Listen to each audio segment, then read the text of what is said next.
t'abonner et de liker et surtout de commenter. Alors, Isor, Cassadevi, bonjour. Tu as un parcours qui est également à Barcelone pour l'instant. Tu as un parcours très riche avec différents pays que tu as pu visiter, et avoir différentes expériences et tu es spécialisé en Ikigai. Tu vas nous expliquer ça plus C'est longuement. Donc, ça. je te laisse te présenter. Ok, bah, bonjour à tous. Donc, moi, je suis Zor, j'ai 38 ans. J'habite en effet à Barcelone depuis 10 ans maintenant. Et comme tu as mentionné, c'est pas ma première expatriation parce que j'ai eu très tôt cette envie vraiment de déménager, d'aller vivre ailleurs. Et du coup, je suis partie pour la première fois à l'étranger dès mes 18 ans. J'ai vécu dans 4 pays, en Colombie, au Mexique, en Angleterre et en Espagne, où je suis depuis 2014. Et côté pro, bah, mon premier métier que j'avais choisi justement pour venir nourrir cette envie d'expatriation, c'est professeur de français langue étrangère. Donc c'est ce métier-là qui m'a permis de voyager autant. Et puis, tu vois, malgré toutes mes expatriations, en fait, j'étais toujours un peu dans le même schéma. Ça veut dire qu'au début, j'étais super contente, nouveau pays, nouvel endroit, nouveau cadre de travail. Et puis, au bout de quelques mois, maximum un an, je commençais à m'ennuyer, je commençais à me demander, mais est-ce que je veux vraiment enseigner? Est-ce que ça a vraiment du sens pour moi, etc. Et ça te parle? Et du coup, quand je suis arrivée à Barcelone et que j'ai vu que c'était un endroit où je me sentais bien, eh ben, j'ai commencé à me questionner à un niveau plus professionnel. Qu'est-ce que j'ai vraiment envie de faire? J'ai aussi commencé à travailler sur moi, à me faire accompagner. Et puis, de fil en aiguille, j'ai découvert l'ikigai grâce à ma coach de l'époque. Et puis, j'avais déjà commencé, tu vois, à me former un petit peu au coaching. Alors, dans un premier temps, c'était pour pouvoir soutenir mes élèves qui apprenaient le français et qui avaient souvent beaucoup de difficultés pour prendre la parole en public, des choses comme ça, etc. Donc là, je me disais, mais on touche des blocages psychologiques. Moi, j'ai pas les outils. Donc, j'avais commencé un peu des formations en PNL, en coaching. Et puis, c'est vrai que quand j'ai rencontré l'Ikigai, j'ai enchaîné sur la formation Ikigai de ma coach de l'époque. Et puis, j'ai fini par lâcher l'enseignement qui me convenait plus et puis me lancer dans l'accompagnement. Et du coup, aujourd'hui, j'aide toutes les personnes qui ont envie de créer un projet professionnel épanouissant et qui leur ressemble. Donc, que ce soit des salariés qui sont actuellement en reconversion pro ou alors des personnes qui sont en train de lancer, de créer leur entreprise ou des entrepreneurs déjà lancés, mais qui ressentent ce besoin de réaligner leur entreprise à qui ils sont vraiment, qui sentent que leur entreprise ne leur correspond plus à 100% et qu'il y a des ajustements à faire. Donc voilà ce que je fais aujourd'hui. Super. Et donc, justement, l'ikigai, qu'est-ce que c'est? Parce que tout le monde connaît, mais personne ne sait vraiment ce que c'est. Dis-nous plus. Alors, quand je dis Ikigai, peut-être que vous avez en tête le fameux diagramme avec les 4 cercles qui Tout à fait. s'entremêlent. Alors, ce qu'il faut savoir, c'est qu'Ikigai, c'est beaucoup plus qu'un joli dessin qu'on complète en séance de coaching. L'Ikigai, c'est une philosophie de vie qui nous vient de l'île d'Okinawa au Japon. Et en fait, on pourrait même dire que l'Ikigai, c'est un peu le secret de bonheur et de longévité des habitants d'Okinawa, puisque l'île d'Okinawa, c'est une ce qu'on appelle les blue zones, les zones bleues en français, c'est-à-dire une des régions du monde où on a le plus grand nombre de centenaires qui vivent heureux et en bonne santé. Du coup, il y a plein de recherches scientifiques qui ont été faites pour savoir mais pourquoi ces gens vivent si longtemps sans développer toutes les maladies qu'on peut avoir dans nos sociétés occidentales, cancer, maladies cardiovasculaires, même dépression, etc. Et du coup, le mode de vie Ikigai repose sur plusieurs piliers, alimentation, mouvement, gestion du stress, relation avec les autres, et cette fameuse question du sens, qui est celle qu'on va vraiment venir creuser en accompagnement Ikigai et en coaching. Et du coup, cette question du sens, elle a été représentée par ce fameux diagramme Ikigai. Alors, j'ai oublié de préciser en fait qu'est-ce que ça veut dire Ikigai au début de mon explication. En fait, Iki, ça veut dire être en vie, mais pas être en vie en mode métro, boulot, dodo, pilote automatique comme on est souvent dans nos sociétés, mais c'est vraiment l'idée d'être pleinement vivant, donc de ressentir pleinement, d'être connecté à nos émotions et aussi à notre environnement et aux autres. Égaille, c'est cette idée de vivre une vie qui a du sens. C'est du sens, cette question de comment je contribue à ma communauté, comment je contribue à quelque chose de plus grand que moi, elle est vraiment au cœur de l'ikigai. Et c'est quand on touche à ça qu'on arrive à se sentir plus à notre place et à sentir qu'on a vraiment, qu'on est vraiment utile à quelque chose et que notre vie a du sens. Donc voilà tout ce qu'on peut creuser autour de l'ikigai. Super. Non pas survivre, mais vivre et vivre pleinement. Tout à fait. Exactement. Il y a vraiment cette idée de vivre pleinement dans l'ikigai. Super. Et donc, en quoi est-ce que l'ikigai peut aider à se relaxer? Alors, dans les fameux piliers que j'ai mentionnés qui contribuent au bien-être et à la longévité des habitants des zones bleues, je trouve qu'il y a deux piliers qui peuvent nous aider à nous sentir mieux et à nous relaxer. Le premier que je trouve intéressant, c'est cette idée de mouvement. Alors, quand on parle de mouvement dans l'ikigai, on ne parle pas d'aller à la salle de sport et de faire 60 pompes en 5 minutes. Non, on est dans quelque chose de très doux et de très apaisant, tu vois. Dans les zones bleues, les habitants sont toujours en mouvement parce qu'ils, tu sais, ils ont souvent un jardin, un potager, donc ils travaillent la terre, ils se déplacent à pied, ils font des mouvements, tu sais, un peu tai chi, gymnastique douce, etc. Et là, je trouve que dans toutes ces pratiques, on a plein d'idées. À nous d'adapter, de trouver notre pratique de mouvement qui nous correspond, mais on a plein d'idées de pratiques qui peuvent nous apporter ce mieux-être et cette relaxation à travers le mouvement. Et il y a vraiment un autre pilier autour de la gestion du stress. Alors chacun, là aussi, chacun sa technique. Moi, une pratique qui vient du Japon que j'aime beaucoup, c'est les bains de forêt, Shinrin-yoku. Donc c'est cette idée de prendre du temps chaque semaine ou tous les 15 jours, selon ce qui est possible pour nous, tu vois, d'aller dans la nature. Et là aussi, pas en mode pilote automatique, je fais ma rando en suivant mon GPS comme ça, mais de vraiment prendre le temps d'observer, de regarder la nature autour de nous, de toucher les arbres, les plantes, tu vois, que ce soit vraiment une expérience sensorielle. Et ça, c'est extrêmement apaisant. Et en plus, ça a été prouvé scientifiquement. Il y a eu plein d'études sur les effets des bains de forêt sur le corps humain. Donc, ça, c'est une première partie. Et au-delà de ça, moi, j'aime bien comparer l'ikigai à une boussole intérieure, tu vois. C'est une boussole intérieure qui te donne un cap, qui te donne une direction.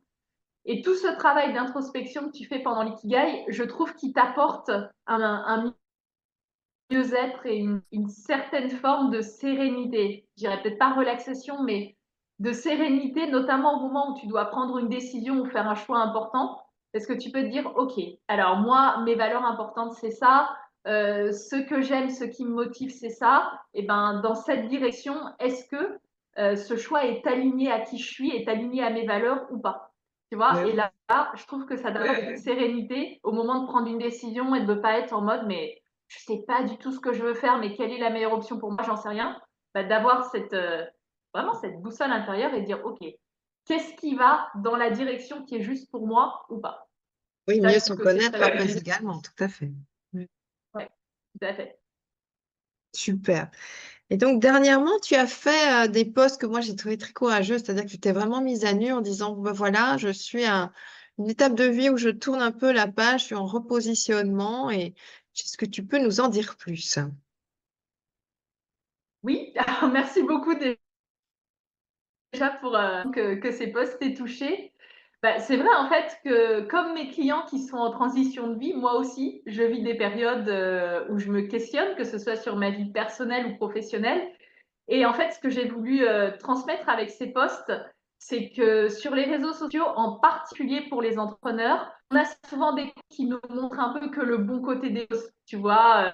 Mais au final, pour l'expatriation, c'est un peu pareil. On nous montre toujours le succès, les clients, Oui. l'argent, la joie de vivre à l'étranger, enfin, tu vois ce que tu veux.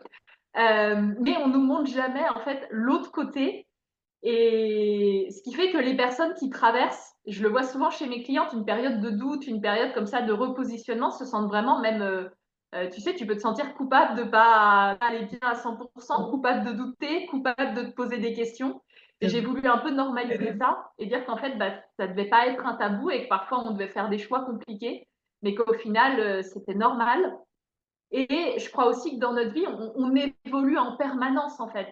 Et que du coup, un choix de vie qu'on peut avoir fait il y a des années et qui était à ce moment juste pour nous, correspondait avec ce qu'on voulait à l'époque, et bien plusieurs années après, on peut se mettre à douter et dire, mais aujourd'hui, est-ce que est-ce que cette vie que j'ai créée, est-ce que cette entreprise, est-ce que ce poste professionnel, peu importe la situation, est-ce qu'elle me correspond encore aujourd'hui? Et ça, je trouve que c'est vraiment intéressant de prendre conscience qu'on évolue tous et qu'il y a des moments où on a besoin de revenir à nous, de refaire peut-être un peu ce travail d'introspection. Moi, j'ai refait mon propre Ikigai récemment pour se réajuster et dire, OK, eh ben, aujourd'hui, est-ce que ma vie me correspond toujours? Et sinon, quels ajustements faire? Donc, j'ai voulu un peu ouvrir là-dessus et puis expliquer un peu par quoi j'étais traversée et les nouvelles voies qui semblent s'ouvrir pour moi aujourd'hui. Super, super, c'est intéressant parce qu'effectivement, on doute tous à un moment et c'est bien aussi de voir que d'autres doutent et qu'on est un peu tous dans le même bateau et c'est d'autant plus riche de douter parce que c'est ça qui te permet d'évoluer aussi. Tout à fait. Exactement. Et donc, justement, quelle est la suite alors, suite à cette recherche?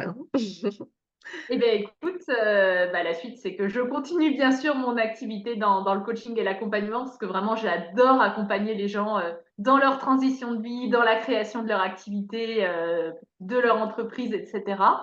L'ikigai va rester au cœur de mes accompagnements parce que je suis convaincue que c'est une approche extraordinaire pour amener des prises de conscience quand on a vraiment des... Je le voyais hier, tu sais, j'étais en accompagnement, atelier découverte à la librairie L'Occasion rêvée à Barcelone où je fais des accompagnements en groupe. Et j'avais, tu vois, des personnes qui étaient dans cette transition professionnelle, mon job me correspond plus, qu'est-ce que je veux faire? Et voir rien qu'en 1 heure et demie d'atelier découverte, tu fais peut-être, allez, même pas 10% de ce que tu peux faire en accompagnement Ikigai, de voir déjà, ah mais oui, mais c'est pour ça que j'étais pas bien, mais pour moi, genre, j'ai tellement besoin d'être en lien avec les autres et je travaillais tout seul toute la journée dans un bureau, tu m'étonnes que ça allait pas professionnellement. Parfois, rien qu'une prise de conscience comme ça ouvre déjà tellement de choses. Et du coup, pour moi, on va rester sur de l'ikigai, mais j'en parlais un peu tout à l'heure, le mouvement est pour moi quelque chose de très important et vraiment, tu vois, me reconnecter à mon corps, remettre mon corps en mouvement, ça m'a beaucoup aidé à vivre les transitions, les périodes de doute que j'ai pu traverser récemment. Et du coup, j'ai décidé de vraiment me former à ce qu'on appelle le coaching somatique, où là, tu vois, c'est vraiment une approche différente du coaching qui va venir enrichir l'ikigai, où au final, l'ikigai, c'est génial, mais on reste quand même beaucoup dans la tête et la réflexion. Donc, tu vois, je vais proposer aux personnes que j'accompagne de pouvoir aussi se connecter avec leur corps et à travers le mouvement, à travers la danse libre, aller explorer d'autres parties d'eux et puis surtout pouvoir venir travailler sur, tu sais, les croyances qui peuvent nous limiter, syndrome de l'imposteur, etc. Donc, mon approche va être enrichie et puis approfondie par ces nouvelles techniques. Super, oui, parce que c'est vrai qu'il y a des moments d'envie de parler, des moments d'envie de bouger. Donc, c'est sympa Oui, aussi de pouvoir allier les deux. Tout à fait. Et exactement, c'est l'idée. au niveau de ton parcours, qu'est-ce que tu verrais comme ce qui a été ton plus grand défi? Alors moi, tu vois, j'ai grandi dans un environnement où je trouve qu'on est, et je le vois beaucoup chez des clientes qui sont à peu près de ma génération, où on est quand même très poussé à suivre des normes, tu vois. Je pense notamment au côté scolaire, éducatif. Enfin, moi, on m'a toujours dit, il faut faire un bac S parce que tu es bon élève, il faut faire une classe prépa parce que tu es bon élève, il faut, ok. Donc c'est comme ça, tu vois, que tu te retrouves à suivre un parcours qui au final te correspond pas, mais tu choisis pas vraiment. Et moi, je le vois ensuite chez mes clientes, je les récupère à 35 ans, qui disent mais qu'est-ce que je fais là? En fait, c'est pas du tout moi ce que je voulais faire. Et Oui, aujourd'hui, je suis pas heureuse, je suis pas épanouie professionnellement, je voudrais faire complètement autre chose. Et c'est vrai que moi, tu vois, même si je me sentais un peu poussée dans une direction, il y avait vraiment une partie de moi qui savait que c'était pas ce qu'elle voulait faire et qu'elle avait envie d'autre chose.